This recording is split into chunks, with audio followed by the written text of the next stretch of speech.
Bismillahirrahmanirrahim. Assalamualaikum warahmatullahi wabarakatuh. Alhamdulillahirabbil alamin wassalatu wassalamu ala asyrafil anbiya'i wal mursalin sayyidina wa maulana Muhammadin wa ala alihi wa sahbihi ajma'in. Amma ba'du. Sahabat beriman yang dirahmati Allah. Di dalam Al-Quran dan hadis ada 3 tokoh yang dikisahkan di sana. Dianggap oleh beberapa ahli tafsir dan para ulama bahwasanya terdapat 3 tokoh manusia yang diberikan umur panjang dan masih hidup hingga sekarang.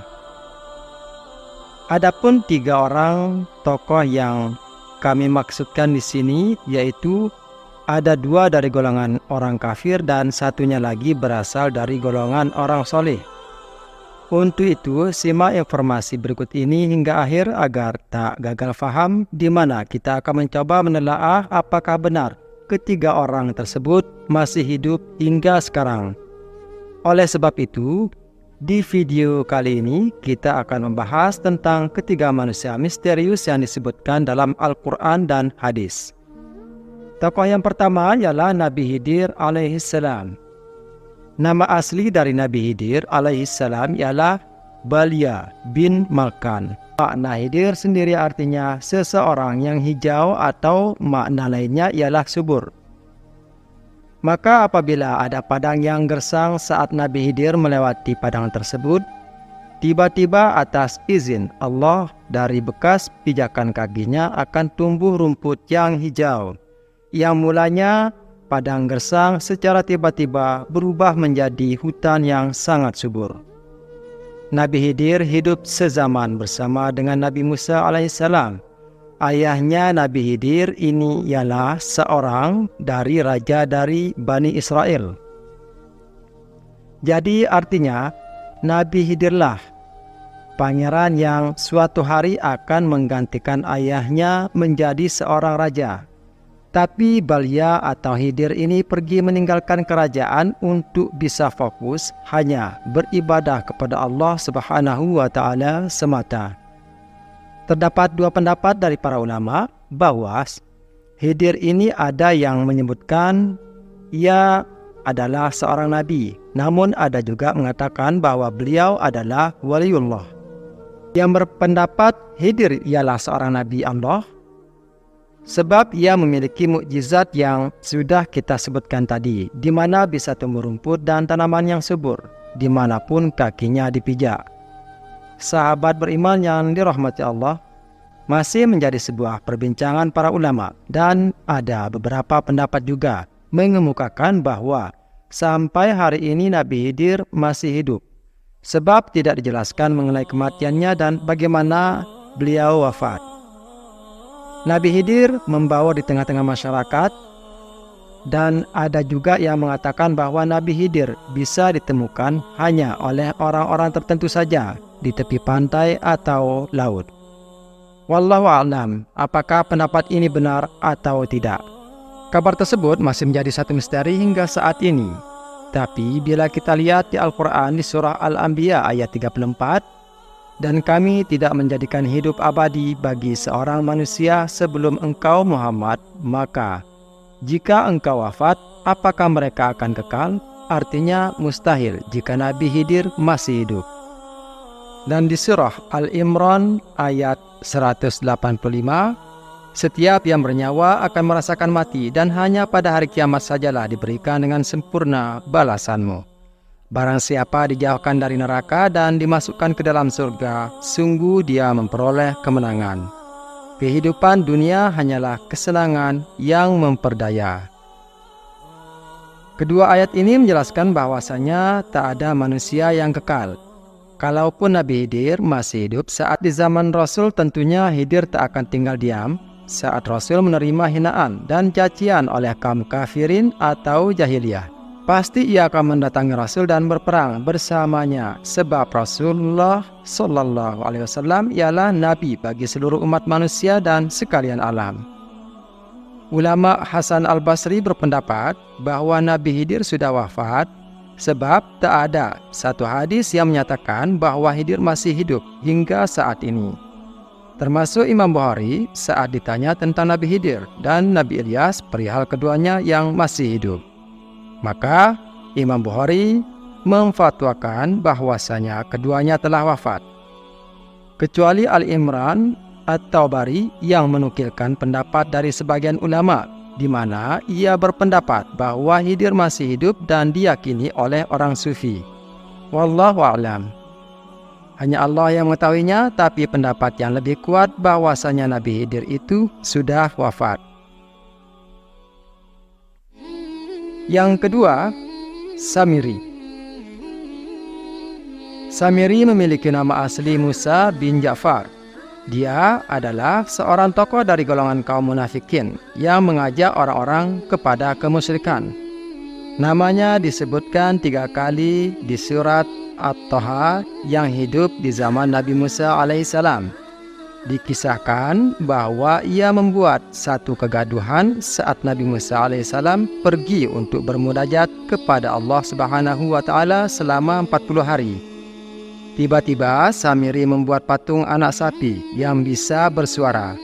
Kemudian mengatakan ke orang-orang bahwa anak sapi itu adalah Tuhan, sebab ia mampu berbicara dan Musa bingung mencari Tuhannya. Padahal Tuhannya ada di sini, kata Samiri ini. Akhirnya disembahlah patung anak sapi tersebut oleh para pengikut Nabi Musa. Dan saat Nabi Musa alaihissalam pulang dan menyaksikan kemurkaan tersebut, beliau sangat marah hingga dibantingnya Taurat yang ia pegang dan akhirnya melampiaskan amarahnya kepada Nabi Harun. Sebab diberikan amanah untuk menjaga kaumnya Musa selama ia pergi.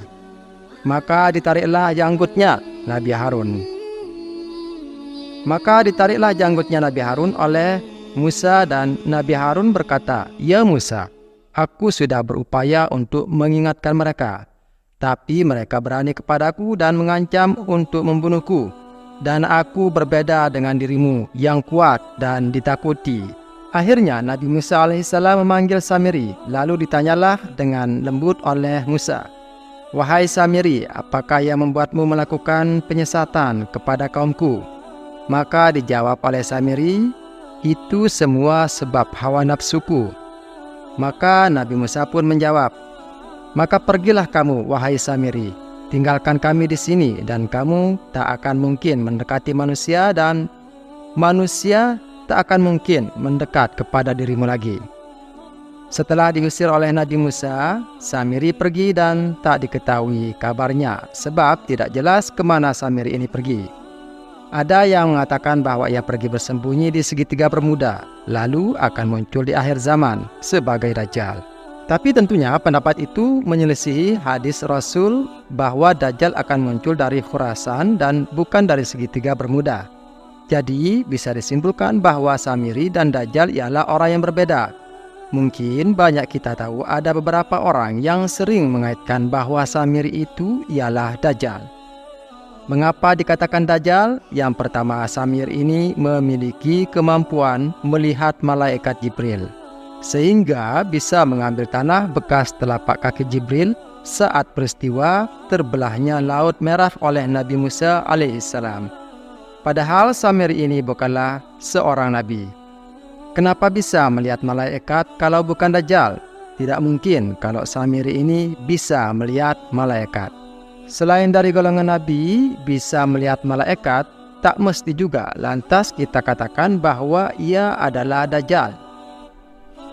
Ada sebuah kisah, sahabat Rasul Abbas bin Abdul Muttalib mengatakan saat ia ditawan oleh seseorang pada peristiwa Perang Badar. Abbas mengatakan bahwa seseorang yang menawan yaitu memiliki bentuk memakai jubah putih dan menggunakan kuda putih. Lalu kata Nabi Muhammad SAW bahwa yang menangkapmu ialah malaikat. Peristiwa ini artinya Abbas melihat malaikat, padahal Abbas bukanlah seorang nabi. Makanya dikatakan bahwa kalau Samiri juga melihat malaikat, maka berarti dia bukan harus dikatakan bahwa ia ialah Dajjal, apalagi Nabi. Sebab ia menyelisihi Nabi Musa alaihissalam, maka Samiri ialah manusia biasa sama seperti kita. maka mungkin bisa jadi bahwa Samiri saat ini sudah meninggal dunia. Yang ketiga, Ibnu Sayyad. Beberapa sahabat Rasul mengatakan bahwa Ibnu Sayyad ialah Dajjal. Salah satunya ialah Umar bin Khattab radhiyallahu anhu. Dan menurut pendapat dari para ulama menyatakan Ibnu Sayyad ialah Dajjal, namun bukan Dajjal di akhir zaman, tetapi cuma Dajjal-Dajjal kecil saja. Sebab di zaman yang sama ada pedagang yang bernama Tamim Ad-Dari yang menceritakan kisahnya tentang bertemu dengan Dajjal di suatu pulau kecil yang tempatnya berada di tengah-tengah lautan luas. Ini bisa jadi argumen bahwa Ibnu Sayyad bukanlah Dajjal di akhir zaman. Sebab Ibnu Sayyad tinggal di Madinah, sedangkan Tamim Ad-Dari bertemu Dajjal di suatu pulau di tengah lautan. Imam Ibnu Katsir juga menyatakan bahwa Ibnu Sayyad bukanlah Dajjal Akbar yang akan keluar di akhir zaman. Maka apakah Ibnu Sayyad masih hidup sampai sekarang? Ada kabar yang mengatakan bahwa ia meninggal di perang Harrah, perang antara kubu Madinah dan kubu Syam. Dan di akhir hidupnya Ibnu Sayyad belakangan masuk Islam. Kemudian punya anak dan anaknya ini menjadi seorang tokoh tabi'in hebat. Bahkan Ibnu Sayyad pernah haji. Dan haji itu masuk kota Madinah dan Mekah, sementara Dajjal tak mungkin masuk ke kota Madinah dan Mekah. Dajjal itu kafir, Ibnu Sayyad masuk Islam. Dajjal itu tidak punya anak, Ibnu Sayyad punya anak. Ini menegaskan bahwa Ibnu Sayyad bukanlah Dajjal. Lalu kenapa orang-orang banyak berspekulasi bahwa Ibnu Sayyad ini masih hidup? Sebab ada kabar bahwa ia tidak meninggal di perang Harrah, melainkan hilang, entah kemana, dan kata hilang ini yang membangun asumsi bahwa Ibnu Sayyad masih hidup sampai saat ini dan akan keluar di akhir zaman sebagai Dajjal. Sekali lagi, ini pendapat yang sangat lemah. Pendapat yang lebih tepat ialah Ibnu Sayyad bukanlah orang-orang yang usianya ditangguhkan seperti yang orang-orang menganggap bahwa ia ialah Dajjal. Wallahu a'lam bishawab. Maka itulah tentang kisah manusia-manusia misterius yang disebutkan di dalam Al-Quran. Demikian kisah 3 manusia misterius dalam Al-Quran dan hadis yang bisa saya sampaikan, dan semoga bermanfaat. Akhirul kalam, wassalamualaikum warahmatullahi wabarakatuh.